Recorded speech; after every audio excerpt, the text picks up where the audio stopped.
Hello, sixth graders. It is me, Mrs. James here, and I am very happy to be reading chapter 4 of Harry Potter and the Sorcerer's Stone. Last chapter 3, we ended on a bit of a cliffhanger, right? So let's dive right in. Let's get going. And Jad, what am I supposed to say? Thumbs up? Something like that? Like, describe, whatever. I don't know. He's told me that my intro needs... Oh, hold on. Come on. He told me my intro needs work. Oh, hold on. Come on, Miss James. This is embarrassing. Ah! Okay, he told me my intro needs work. So I have Harry with me today. Hedwig and Errol, they flew over there somewhere. I don't know what they on today, so we're just going to let them get themselves together. And we're just going to read with Harry today. All right, let's jump right in. Okay, page 46. So this is this is about 14 pages, so we'll still read it in, sections. So I'll probably read the first 7 pages for part 1, and then I'll jump back in and read part 2. All right, here we go, sixth graders. The Keeper of Keys, page 46. All right, boom! They knocked again. Dudley jerked awake. "Where's the cannon?" he said stupidly. There was a crash behind them, and Uncle Vernon came skidding into the room. He was holding a rifle in his hands. A rifle is a gun. He was holding a rifle in his hands. Now they knew what had been in the long, thin package he had brought with them. "Who's there?" he shouted. "I warn you, I'm armed." There was a pause. Then, smash! The door was hit with such force that it swung clean off its hinges and with a deafening crash landed flat on the floor. A giant of a man was standing in the doorway. His face was almost completely hidden by a long, shaggy mane of hair and a wild, tangled beard, but you could make out his eyes, glinting like black beetles under all that hair. I'm going to underline all that because, geez, your next assignment is going to have you describing this person a lot. So I'm just going to put a little star there so I can remember to go back to that. All right, top of page 47, sixth graders. The giant squeezed his way into the hut, stooping so that his head just brushed the ceiling. He bent down, picked up the door, and fitted it easily back into its frame. The noise of the storm outside dropped a little. He turned to look at them all. "Couldn't make us a cup of tea, could ya? It's not been an easy journey." He strode over to the sofa where Dudley sat frozen with fear. "Budge up, you great lump," said the stranger. Dudley squeaked and ran to hide behind his mother, who was crouching, terrified, behind Uncle Vernon. "And here's Harry," said the giant. Harry looked up into the fierce, wild, shadowy face and saw that the beetle eyes were crinkled in a smile.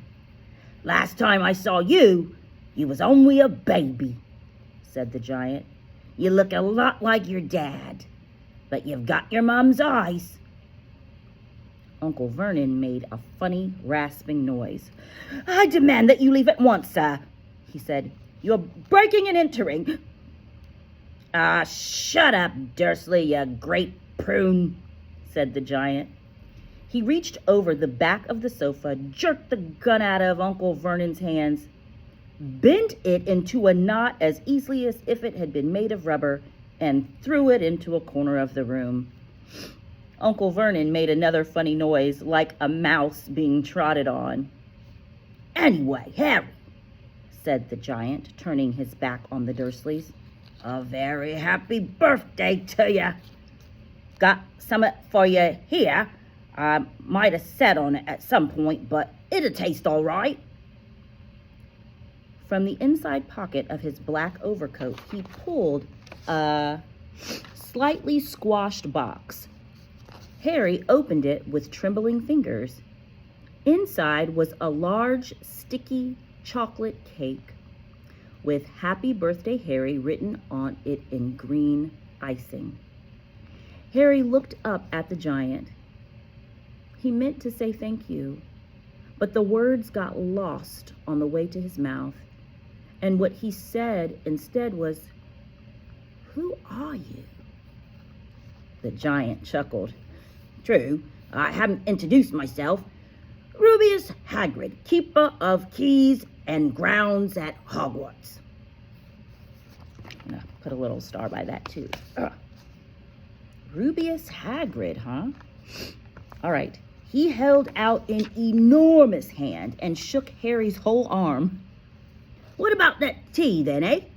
he said, rubbing his hands together. "I'd not say no to some stronger if you got it, mind." His eyes fell on the empty grate with the shriveled chip bags in it, and he snorted. He bent down over the fireplace. They couldn't see what he was doing, but when he drew back a second later, there was a roaring fire there. It filled the whole damp hut with flickering light, and Harry felt the warmth wash over him as though he'd sunk into a hot bath. The giant sat back down on the sofa, which sagged under his weight, and began taking all sorts of things out of the pockets of his coat.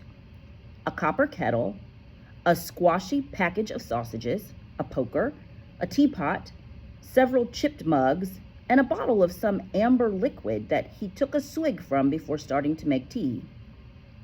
Soon the hut was full of sound and smell of sizzling sausage.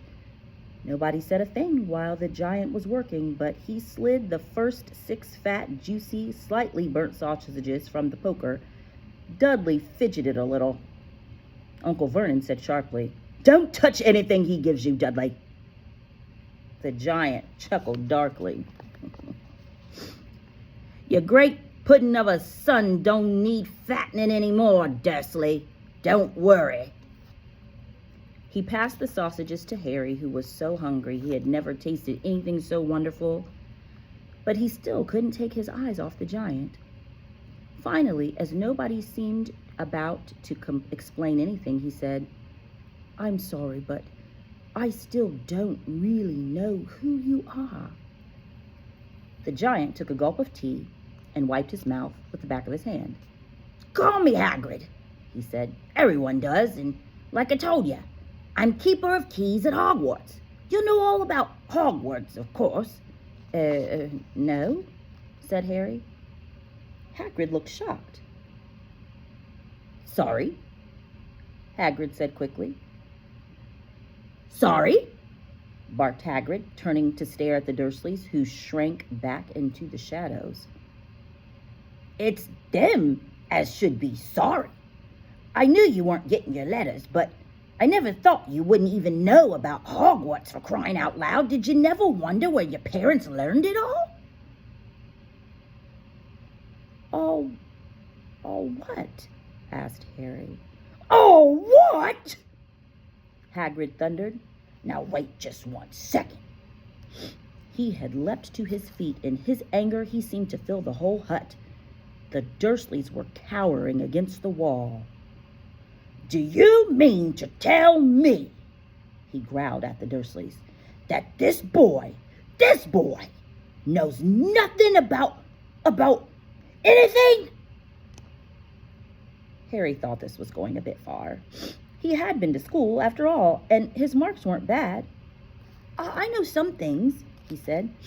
"I can, do math and stuff."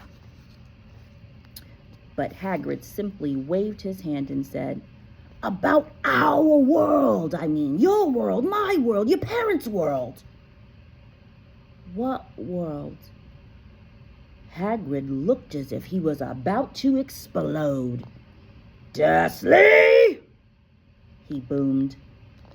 Uncle Vernon, who had gone very pale, whispered something that sounded like... Hagrid stared wildly at Harry. "But you must know about your mom and dad," he said. "I mean, the famous. You're famous." What? My mum and dad weren't famous, were they? You don't know. You don't know. Hagrid ran his fingers through his hair, fixing Harry with a bewildered stare. You don't know what you are, he said finally. Uncle Vernon suddenly found his voice. Stop! He commanded. Stop right there, sir. I forbid you to tell the boy anything. A braver man than Vernon Dursley would have quailed under the furious look Hagrid now gave him. When Hagrid spoke, his every syllable trembled with rage. You never told him? Never told him what was in the letter Dumbledore left for him? I was there. I saw Dumbledore leave it, Dursley. And you've kept it from him all these years? Kept what from me? Said Harry eagerly. Stop! I forbid you! Yelled Uncle Vernon in panic. Aunt Petunia gave a gasp of horror. Go boil your heads, both of you, said Hagrid. Harry, you're a wizard.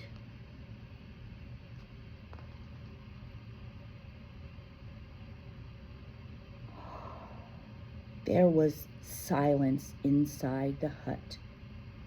Only the sea and the whistling wind could be heard. I'm a what? Gasped Harry. A wizard, of course, said Hagrid, sitting back down on the sofa, which groaned and sank even lower. And a thumping good un. I'd say once you've been trained up a bit. With a mum and dad like yours, what else would you be? And I reckon it's about time you read your letter. Harry stretched out his hand at last to take the yellowish envelope, addressed in emerald green, to Mr. H. Potter, the floor, hut on the rock, the sea. He pulled out the letter and read, Hogwarts School of Witchcraft and Wizardry. Headmaster Albus Dumbledore. Order of Merlin. First Class, Grand Sorcerer, Chief Warlock, Supreme Mugwump, International Confederation of Wizards. Dear Mr. Potter, we are pleased to inform you that you have been accepted at Hogwarts School of Witchcraft and Wizardry. Please find enclosed a list of all necessary books and equipment. Term begins on September 1st. We await your owl by no later than July 31st. Yours sincerely, Minerva McGonagall, Deputy Head Mistress. Questions exploded inside Harry's head like fireworks, and he couldn't decide which to ask for first. After a few minutes, he stammered, "Oh, what does it mean they await my owl?" Galloping Gorgons! That reminds me, said Hagrid, clapping a hand to his forehead with enough force to knock over a cart horse, and from yet another pocket inside his overcoat he pulled an owl. Pause.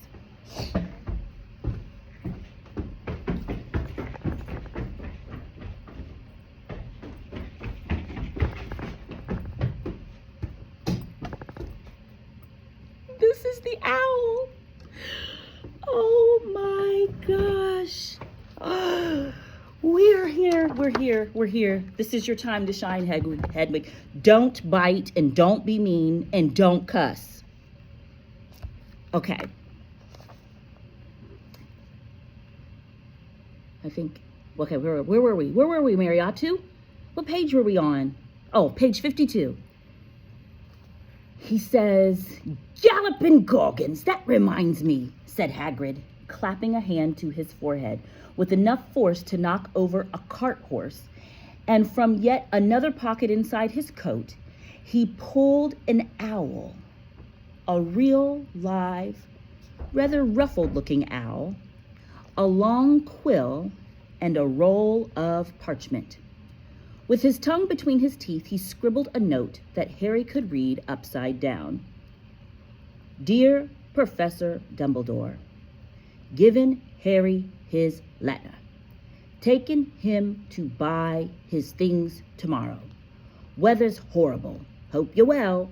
Hagrid.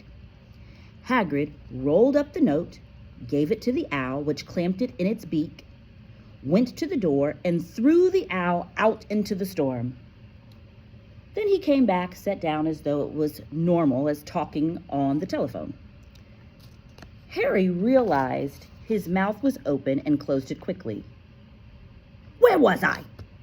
Said Hagrid. But at that moment, Uncle Vernon, still ashen-faced but looking very angry, moved into the firelight.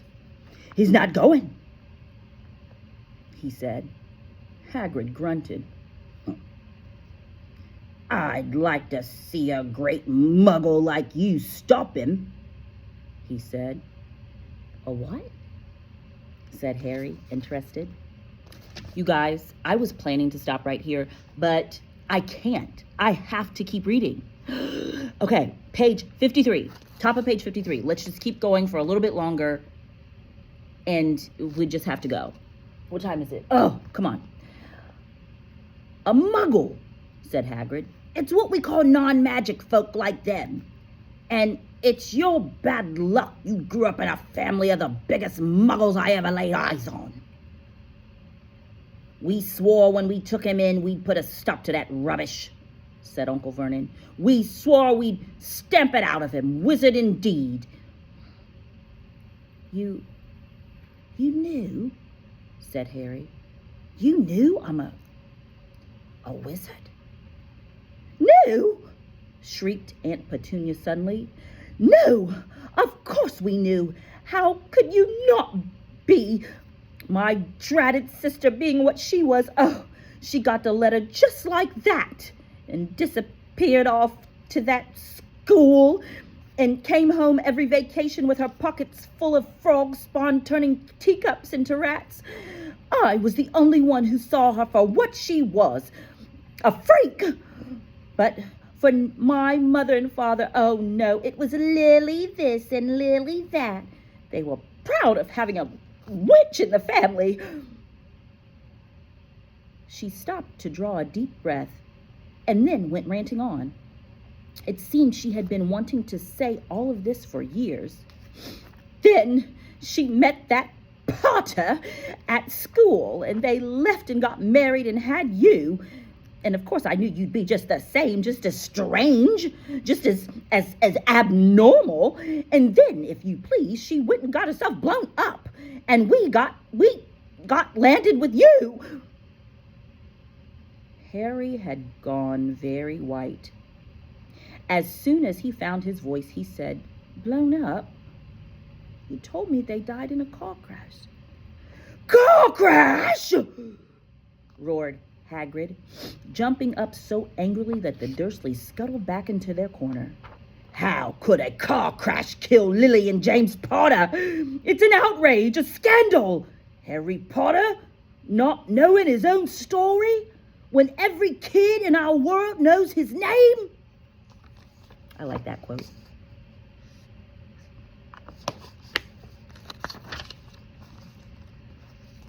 But why? What happened? Harry asked urgently. The anger faded from Hagrid's face. He looked suddenly anxious. I never expected this, he said in a low, worried voice. I had no idea when Dumbledore told me there might be trouble getting hold of you. How much you didn't know, Harry. I don't know if I'm the right person to tell you, but someone's got it. You can't go off to Hogwarts not knowing. He threw a dirty look at the Dursleys.